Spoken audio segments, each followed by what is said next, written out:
Cross-border relations can be tough at the best of times, and these are certainly not the best of times. Factor in an unpredictable leader with a tendency to lash out, and it's fair to say that the Canada-U.S. relationship has seen rosier days. Bruce Heyman was the U.S. ambassador to Canada during Barack Obama's second term in office, and now heads up a cross-border collaboration he co-founded called Uncharted. With the U.S. midterm elections shifting the balance of power somewhat in his nation's capital, he joins us now on What to Watch For. Ambassador, it's good to welcome you to our studio. It's a pleasure to be here. Yeah, you've been on this program before, but I have. Only via satellite. Exactly. Now we meet face to face. Just before we talk about the renegotiated NAFTA, USMCA or USMCA, whatever you want to call it, let's review the tariffs on steel and aluminum that President Trump imposed on Canada earlier this year. And a couple of weeks ago, you tweeted, or actually not even, just actually a few days ago, you tweeted the following. Message to the new members of Congress. Real Donald Trump has weaponized trade via tariffs. The Constitution, Article 1, gives you, the Congress, authority over foreign trade. Please immediately rein in the abuse of tariffs on allies in the name of national security. Why'd you do that? So it's important. Prior to the Democrats taking control, which is going to happen just after January 1st, prior to that, the Republicans have been head nodders for whatever Donald Trump did. And so whether you're in the Congress and the House or the Senate, they weren't taking, I think, the responsibilities of the Constitution. These tariffs are a part of an arcane provision within a trade act that was passed in 1962. And the original members of Congress during that time, as I look back on it, were fearful that the president would potentially abuse his authority and use these inappropriately.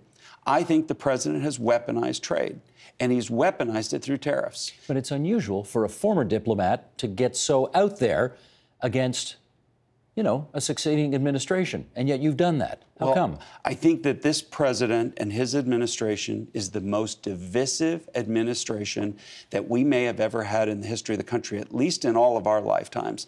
It's morally and ethically bankrupt, and it is creating hate not only within the United States. By the way, hate crimes have increased 31% domestically, as tracked by the FBI, since he started running for office. But he's taking it out on our best friend and our ally and our next-door neighbor and trading partner, Canada. And so I think that it's all of our responsibilities to stand up for this relationship. And I take this very seriously, having just served here under the Obama administration. But the relationship is nonpartisan. The relationship shouldn't depend upon, you know, which party's in power.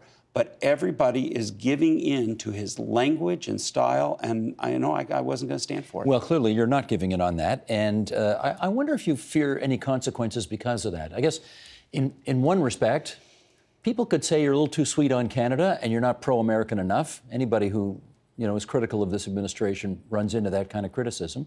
Or beyond. Do you worry about that? I'm an American. I'm pro-America, but it's in the United States' singular best interest to have very strong partners and allies in the world. And we have no better friend, no better ally, no better trading partner than Canada. And this runs deep, and it's personal for me, but it runs deep for so many of us who share families across the border. And, you know, I take this very seriously. Do you see, Ambassador, a way to walk back those tariffs at this stage? Sure. All they have to do is say there's no tariffs on Canada in steel and aluminum. Yeah, but this guy doesn't like to lose face. And well, that would be... He doesn't like to, and you're right. I think the midterms were a tremendous repudiation of the Trump administration. And so, you know, I think the American people have stood up, even in light of a good economy, even in light of gerrymandering all these congressional districts. The American people have voted and lent a voice in a very, very strong way, the strongest way in terms of percentage turnout since 1914, 104 years. And they've elected a number of incredibly diverse members of Congress, more than 100 women, people of color, people of different religions, that reflect America. And I think that this is the strongest repudiation of the president. And I think this Congress should take it upon itself to hold that president responsible for these tariffs and how he's treating our friends and allies. I don't want to get off the path too much here, but in fairness, you know, he held the Senate. In fact, they did a little better in the Senate. So He had the best map maybe in many elections past. It was not that difficult. In fact, he went to bed that night, I'll bet, thinking he picked up 5 or 6 seats. And I think at best maybe he'll pick up a couple. This is a huge repudiation of the president. We look to be almost 40 seats swinging in the House of Representatives against a very gerrymandered country, a strong economy, as I mentioned. Over 300 representatives in the state houses, and 7 governors flipped in all of these Midwestern states, with the exception of Ohio, but he lost, Michigan and Wisconsin and Pennsylvania, and a lot of these Midwestern states flipped over. Well, this is a specific vote against the president. It would be churlish of me to say that those seats flipped this time because they flipped under Barack Obama's time. He lost more state houses and more governorships and all of that during his 8 years in office. You know this. I'm not telling you anything you don't know. I do. Anyway, the Canadian government's approach is we're not going to decline to sign the new trade agreement pending dealing with the tariffs. The tariffs is going to be a separate issue. If we wait for the tariffs to be resolved, we might not sign the deal. So we're not going to let that hold things up. Is that the right approach? I think so. Look, just because you signed this agreement doesn't mean it's done. Right. And it's clear it has to pass all these houses of Congress and Parliament and in Mexico as well. So this is not done. This is just ensuring that this continues. And it's through the mismanagement of the calendar that the president has found himself in this squeeze that has to get signed this next week by Peña Nieto. Otherwise, you're going to have President Obrador, who has threatened to relook at various aspects of this. So, we're going to have to get this signed so that we keep the process going. And I think parallel processing this is the right thing. So your advice is Canada should take the approach it is taking, which is sign it and don't wait for the tariff issue to be resolved first. Well, not up to me to give advice to the Canadian government, but if I were in a similar position, I would do the same thing. That's what you do. What's your take? There's been a lot of criticism of that clause in the new agreement that says if you want to do any future free trade arrangements, let's say with China, you need to get the permission of the signatories of this agreement first. A lot of people have been critical about that. What's your view? So I understand both sides of this very well. First of all, there was always this provision, 2205, that exists that allows for withdrawal on 6 months' notice. So that exists in the current NAFTA and did exist and will exist, I think, going forward. The issue is that what you have done with this non-state actor agreement policy that's being put in, that I think is hostile. I think that the president and his team created a hostility because if this is your best friend and this is your trading ally, you should be able to have that conversation. You don't need to memorialize that in the agreement, and because you could exit at any time. So I think it's a hostile move. I don't think it changes anything. I think that the Canadian interpretation is right. Well, they could get out at any time. That doesn't stop us from what we want to do and how we'll do it as a country.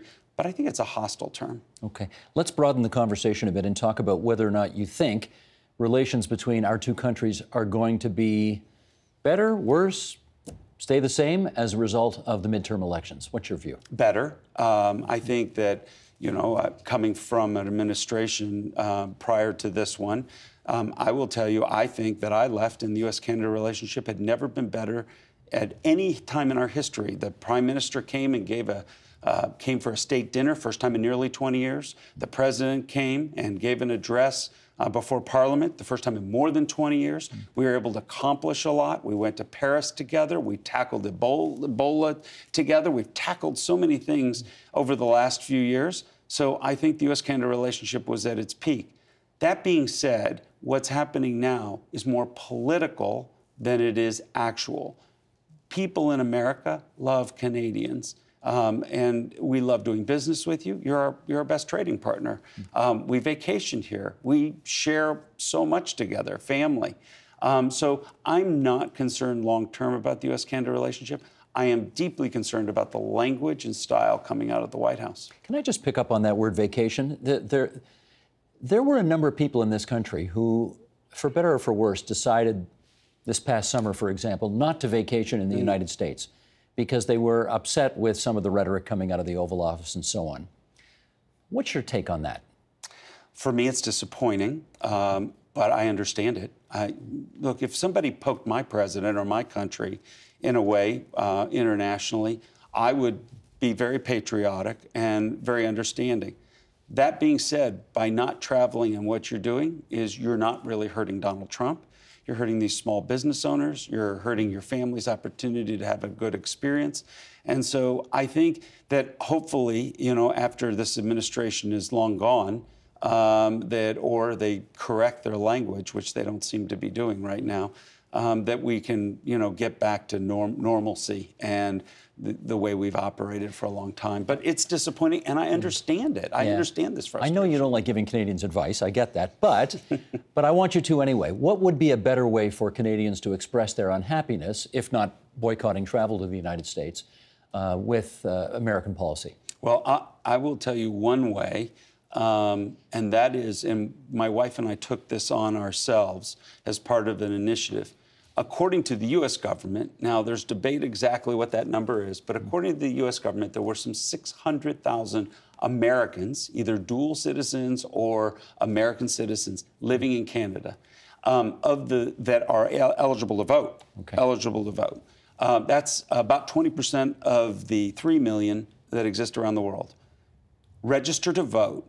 Americans in Canada, register to vote. Vote in 2020. Use your voice. So many of these elections we're watching right now in Florida and Georgia and these various states, they're very close. Yes. And Americans living in Canada can determine the outcome of many of these races if they just participated in this process.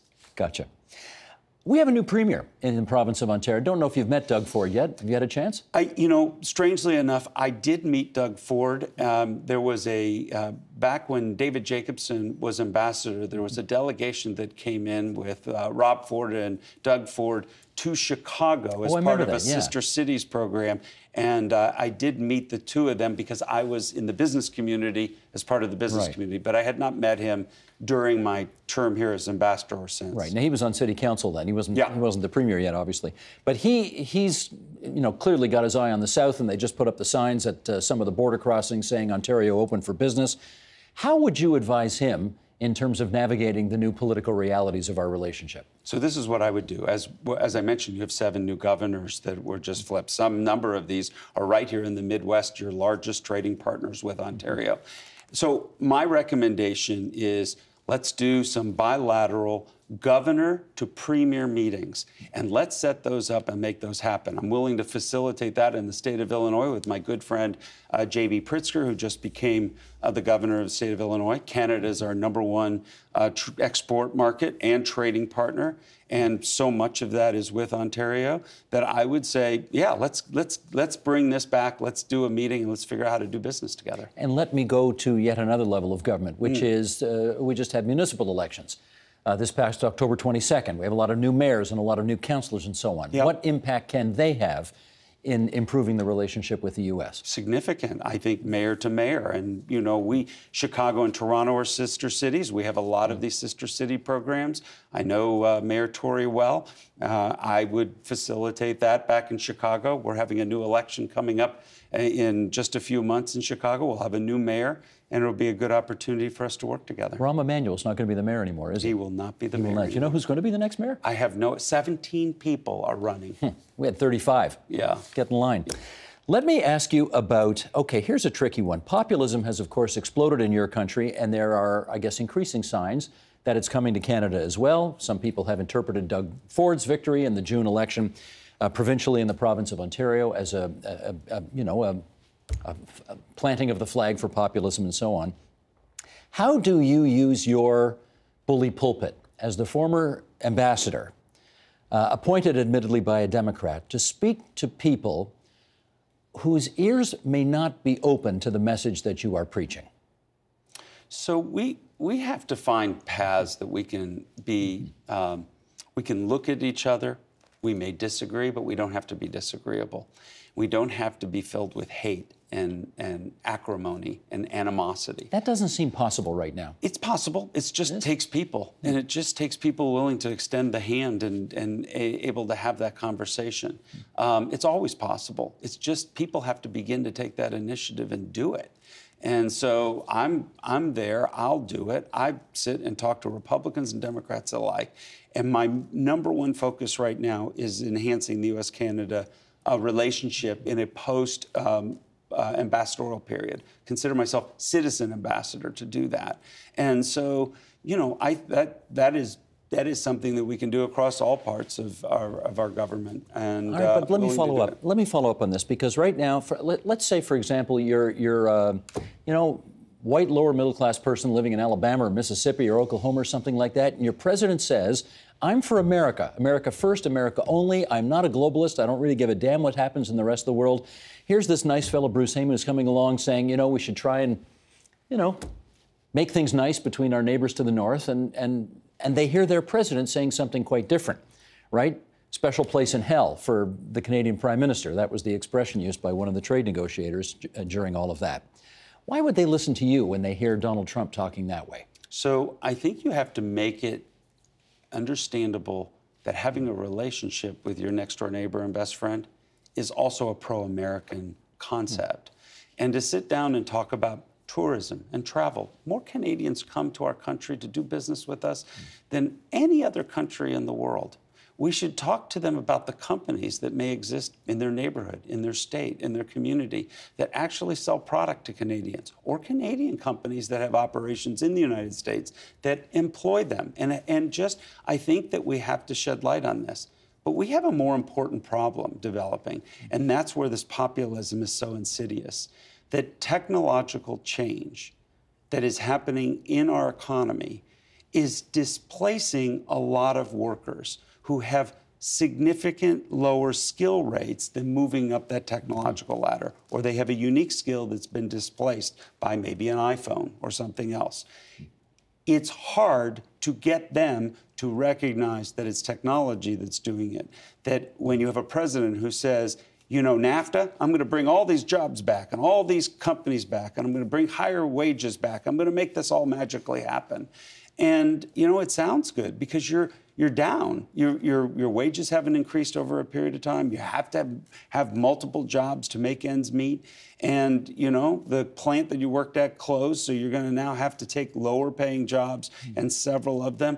And I can understand why people are frustrated and why it's so tempting to be, you know, fooled into, I'll just make it all better for you. Let's finish up on this. There is a temptation in this country to think that 2 years down the road, if Donald Trump either loses or doesn't run again, or somebody else is president, things between our two countries will automatically get better. Do you think that's the case? I do, because I think, you know, outside of the, you know, small circle in the executive branch where the president or Peter Navarro, who used such, you know, hateful language, or the attitude that is coming out of the White House to the foreign minister or to trade or to farmers, I think that that is unique to this group. Unfortunately, it's not unique to Canada, as this group has also used the same type of language with our other allies around the world now, and even within the country. So I do think things will revert back. It's never the same. You never go back to exactly what it was. But, you know, we in America, we vote for what we believe is the remedy of what we have. Right. And so people will look at this president and have to remedy this unethical, amoral behavior. That is very unambassadorial language for a former ambassador. But I think many people are obviously very impressed at your willingness to be so blunt right now. Don't move your right arm. Camera 3, can you get a shot of this? I mean, these are just the most beautiful cufflinks. Did you get those for being the ambassador? Well, no, this was a gift, actually one of my departure gifts, actually, from Homeland Security. So these are Homeland Security cufflinks as opposed to ambassadorial or presidential. Oh, wow. And I wear these because I think of Homeland Security differently than maybe it's being thought of currently. I think of Homeland Security, of our working relationship, in pre-clearance, which I worked so hard to expand the pre-clearance, which finally got passed and worked through. I really worked in the lame duck session of Congress to get it passed on the U.S. side. So I'm glad it moved along. So you get pre-clearance in Billy Bishop coming, you get it in Quebec City, and you get trains and ships. And I think this is a way for us to facilitate working together. So That's why I wore them today. Gotcha. Ambassador Heyman, it's good of you to spend some time with us here on TVO tonight. Thanks so much. It's a pleasure. The Agenda with Steve Paikin is brought to you by the Chartered Professional Accountants of Ontario, helping businesses stay on the right side of change with strategic thinking, insightful decisions, and business leadership. Are you on the right side of change? Ask an Ontario CPA.